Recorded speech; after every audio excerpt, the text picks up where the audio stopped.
Harvard and MIT completely messed me up mentally. I've never felt more dumb, poor, unsuccessful, and 10 years behind with my life and career. And even if you never attend Harvard or MIT in your life, what I'm going to say in the next 15 minutes will likely explain why you too sometimes feel unhappy, dissatisfied, and like a complete failure.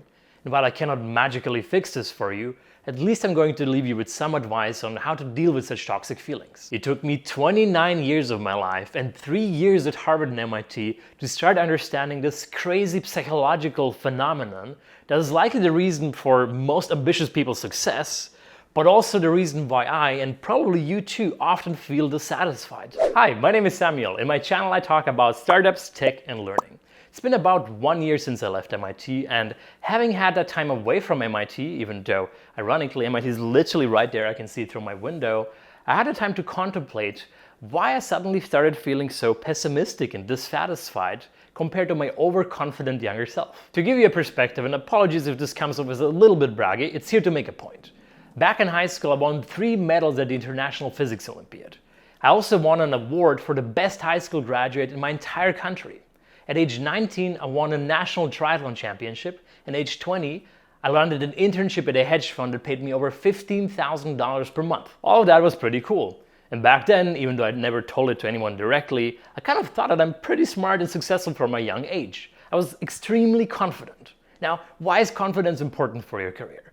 After all, for example, in university, your confidence shouldn't really matter too much in exams. It should be mostly a function of your actual knowledge. Also, later in job interviews or at your job, your confidence shouldn't be that important because unless you're really bad at interviewing because of lack of confidence, if you can at least act confident enough during an interview, it should mostly be a function of your cognitive abilities, your knowledge and experiences. So why does confidence matter for your career? Here's an interesting study for you. It was conducted on students studying science, technology, math and engineering, aka STEM, but it is relevant far beyond that.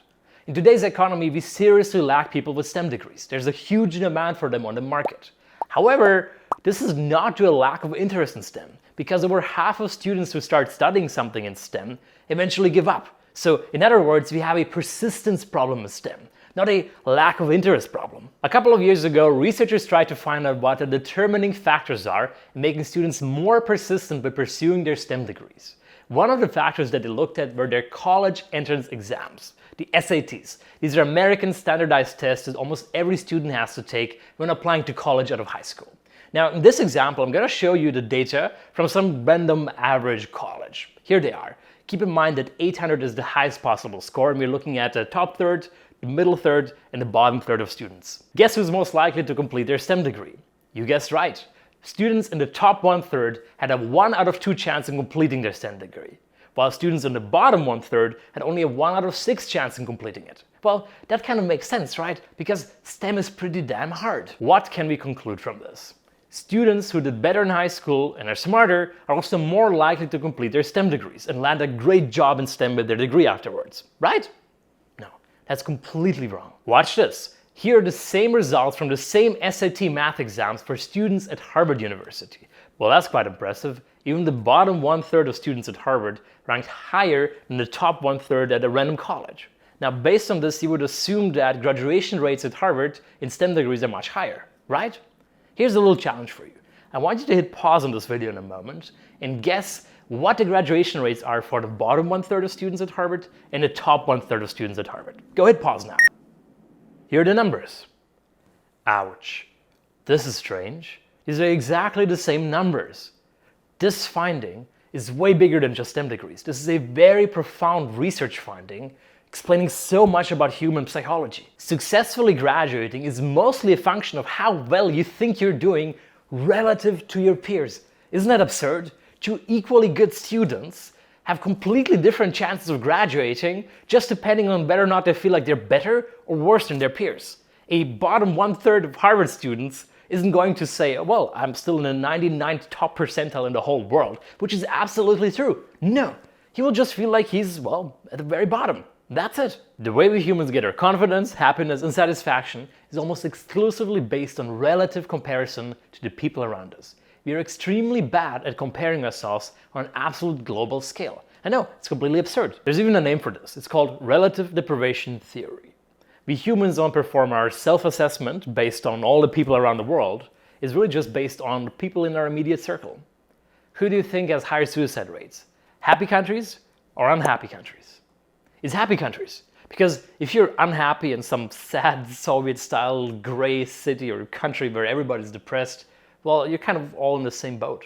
But if you're depressed in a very happy country, you're really depressed then. To make matters worse, your immediate circle to some extent even includes social media, which is full of people who are extremely happy and successful and having a great time. Which I know I'm part of the problem, which is also why I'm making these videos from time to time, just to give you a little reality check of what is actually happening with me. This principle is extremely broad and definitely not unique to Harvard and MIT. It's just that at Harvard and MIT you have such a high concentration of high achievers and people who are used to always being the best of the best. In reality, even you too will experience this if you go to a decent or good university or get a good job that you had to compete for getting. Eventually you will end up with the same problem. Back to the title of this video. How did Harvard and MIT mess me up mentally? After all, back in the days I actually got a perfect 800 score in the math SAT exams. And I also was doing my PhD at MIT, so classes weren't really that important to me, and I didn't really struggle with that relative comparison. What happened to my confident younger self who felt like no challenge was too great for him? After all, back then I felt like I'm ready to conquer the world. No. I meant that figuratively speaking, not literally. I'm German, so I have to be careful with such comments. My problem was that I just got so used to being the absolute best. I did not get used to performing at a certain very high level. No, I got used to performing at a relatively high level compared to all the people around me. This goes back to my very human inability to compare myself on an absolute basis, and rather just comparing myself subconsciously to the people around me. Let me give you a few examples of what kind of people I've met in the last 3 years at Harvard and MIT. Remember my $15,000 per month internship? Guess what? One of my PhD colleagues here at MIT recently did a summer internship at OpenAI where they made $300,000 in one summer. $300,000 in a summer. Also, another one of my PhD colleagues just recently joined Anthropic at a $1.1 million starting salary. I raised $3 million for my first startup, Marveri. Well, that's cute. There's a bunch of people here who raised dozens, if not hundreds of millions of dollars already in their early 20s. To be fair, one of them went to jail for fraud, but the other ones didn't. They're billionaires now. Also, my former advisor was actually a professor at Stanford for a long time, where he was the advisor of Jerry Yang, the founder of Yahoo, and Sergey Brin and Larry Page, the founders of Google. So I jokingly told him once that even if I build a $100 billion startup, I'm still not even gonna make the top 3 of the students. The fact that I published 10 scientific papers before I even started my PhD, well, that's cute. My former advisor actually became a professor at Harvard University at the age of 28. My first place at the National Triathlon Championship in Croatia. Come on, I'm at Harvard here. Have a look at my LinkedIn profile. 3 months ago, I posted something where I said that if Harvard were a country competing at the Olympic Games, they would have ranked 14th in the world. Stanford University would have been placed 8th, ahead of Germany, ahead of an entire country. There are literally people here who at the same age won real Olympic medals. Also, I've hung out with many friends who are sons of billionaires, of presidents of countries, and extremely wealthy, influential families. Now, I'm not saying this to complain how my objectively very good life is kind of lame compared to these people. It's not, and I'm fully and logically aware of this. However, keep in mind that I'm just human too. While the logical side of my brain doesn't really care about any of these comparisons, I don't really have direct control over my feelings and my satisfactions and these emotions. As you can surely imagine, even prior to coming to Harvard and MIT, I was aware that such incredible people exist somewhere out there. But that didn't really feel real because I'd never seen them or hung out with them. But now that I'm here and I'm surrounded with such people, all of a sudden this has become a complete different reality. The important thing to keep in mind here is that almost everybody feels dissatisfied with their life and with their career, at least at some point.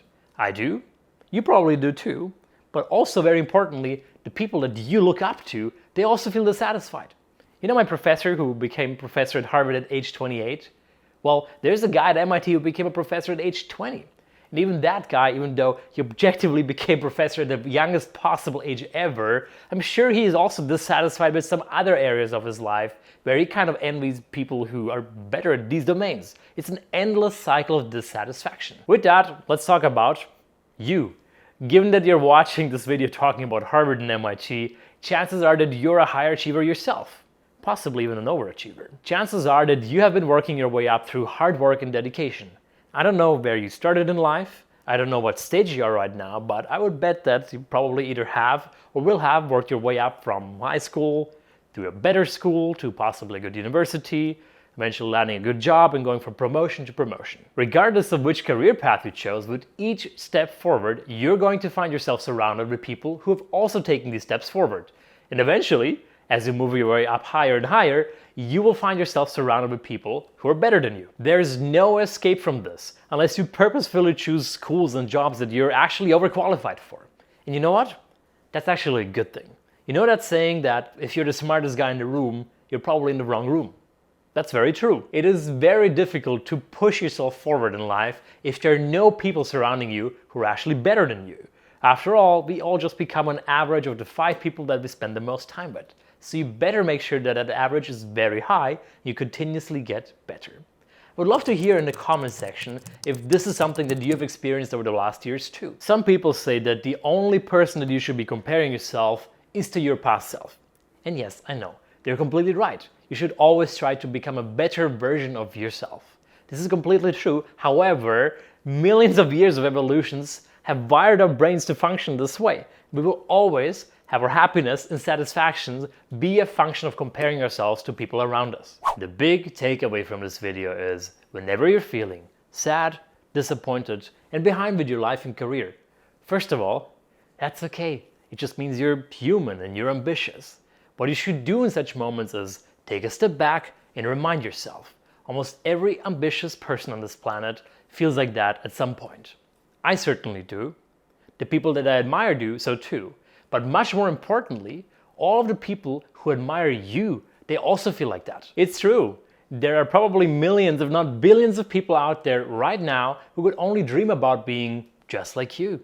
And yes, you may only be comparing yourself to people who are ahead of you in some ways in their lives, but you should always remind yourself, all of that dissatisfaction is really just your brain playing tricks on you. You're still a rock star. Here's one thing, it is never too late in your life to hit the reset button. If you're feeling stuck or behind in your current career, you can always switch career paths. For example, you could upskill in technology, fields that are bursting with opportunity right now. And this is where Master School comes in, who kindly agreed to sponsor today's video. I've been admiring Master School for quite some time, not just because they raised the largest seed round in educational technology history, but also because their courses are actually designed by current industry leaders, engineers who currently work at Google and Meta and other tech giants. Master School exclusively focuses on in-demand fields, cybersecurity, data analytics, software engineering, and they fully embrace artificial intelligence into all of their programs. You will learn not just the theory, but also how to apply AI tools to solve real-world problems. They offer 1-month orientation courses, and their full programs can be completed in as little as 8 months, full-time and online. And instead of just focusing on classroom-style lectures, they take a holistic approach coaching you through your whole career, including the interviewing process and the whole end-to-end process from getting started to actually landing your next job. In addition to English classes, they also offer courses in German. If you happen to live in Germany, you may also qualify for a government training voucher. More about that in the description. Plus, if you let them know that you found out about them through me, Samuel Bosch, you'll also receive free AirPods and a MacBook when you start. Make sure to check out Master School in the description below. Their next cohort starts on January 7th. With all of that said, do I regret going to Harvard and MIT? Absolutely fucking not.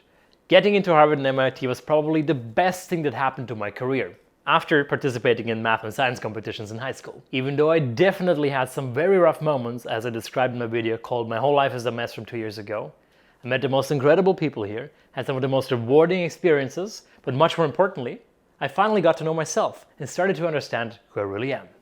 I moved from Europe to America thinking that I would become a theoretical physics professor, but now I learned that deep down, I'm an entrepreneur at heart, and building cool tech startups and chasing the American dream are my big passion. As a final message, I want you to remember, every single ambitious person will at some point in their life experience disappointment and failure. That's just part of human nature. I hope this video helped you regain some motivation and optimism.